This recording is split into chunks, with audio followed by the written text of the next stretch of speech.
오늘 말씀은 지혜의 근원이라는 제목으로 욥기 28장을 함께 나누려고 합니다. 오늘날 세상도 우리에게 이렇게 이야기합니다. 지식을 쌓아야지 똑똑해질 수 있고, 또 지식을 쌓아야지 사람들이 우러러볼 것이고, 지식을 쌓아야지 세상에서 성공할 것이라고 그렇게 이야기합니다. 세상 많은 사람들이 그래서 오늘도 참된 지혜를 찾기 위해서 이 지식의 바다에서 헤매이고 있는 것 같습니다. 그런데 세상 사람들이 모르고 있는 것이 한 가지 있다면 그것은 참된 지혜는 이 지식에서 오지 않는다는 것입니다. 오늘 우리가 함께 읽은 욥기 28장 28절의 고백처럼 주를 경외함이 지혜이고 악을 떠남이 명철임이라고 말하고 있는 성경의 말씀을 우리는 잊지 말아야 합니다. 사랑하는 성도 여러분, 오늘 말씀을 통해서 지혜의 근본이 되시는 하나님을 바로 알아서 이 참된 진리 안에서 진정으로 자유하게 되시는 저와 여러분들이 되시기를 간절히 소망합니다. 어제까지 우리가 함께 읽은 27장을 끝으로 이 욥과 친구들 간의 이 세 차례에 걸친 긴 대화가 일단락되었습니다. 그리고 오늘 본문은 이 욥과 친구들의 대화가 맞춰진 상태에서 이 지혜에 대해서 이 찬양하고 있는 그러한 부분입니다. 욥기의 저자는 갑자기 여기서 왜 이 지혜에 대한 찬양을 하고 있을까요? 이것은 욥기의 저자가 욥과 친구들의 논쟁이 마치게 된 이 시점에서 이 지혜의 문제를 정리할 필요성을 느꼈기 때문입니다. 그러나 욥이나 이 세 친구들 모두 지혜에 있어서 그 한계가 뚜렷하였습니다.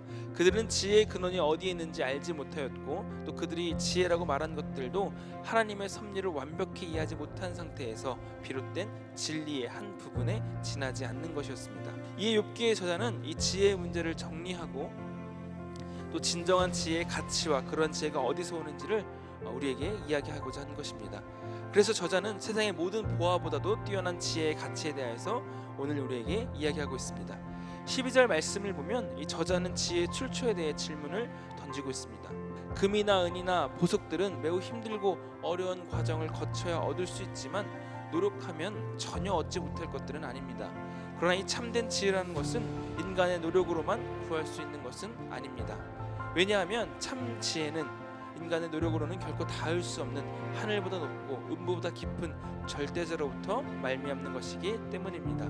참된 지혜를 얻기 위해 바라는 자는 이 참된 지혜의 소유자이신 하나님을 인정하고 그를 경외해야 한다는 것입니다.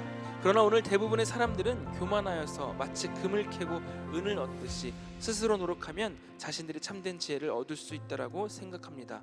또 자신의 선행이나 깨달음을 통해서 스스로를 구원으로 인도할 수 있다라고 착각하고 확신하는 사람들도 늘어나고 있습니다. 사랑하는 성도 여러분, 스스로를 지혜롭다 여기며 교만한 자에게는 결코 어떠한 희망도 없다는 것입니다.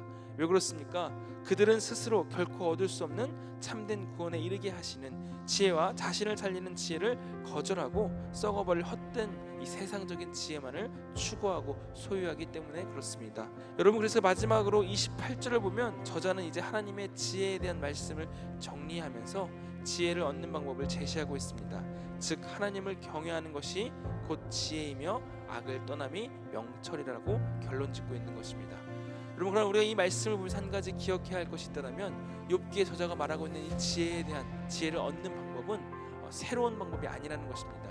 하나님께서 참된 지혜이시며 또 우리가 그 지혜 하나님을 구해야 한다는 것은 우리 모두가 알고 있는 것입니다. 여러분, 그러니 우리는 오늘 어떠한 자세로 진리를 구해야 하겠습니까? 세상의 말을 귀 기울여 듣지 않고 참된 진리와 지혜의 근본이신 하나님의 말씀에 귀 기울이며 하나님 앞에 나아가야 할 줄 믿습니다. 세상의 많은 사람들이 오늘도 참된 진리를 알지 못해서 헤매이고 있으며 세상의 보화들만을 얻는 일에 열심을 내고 있습니다.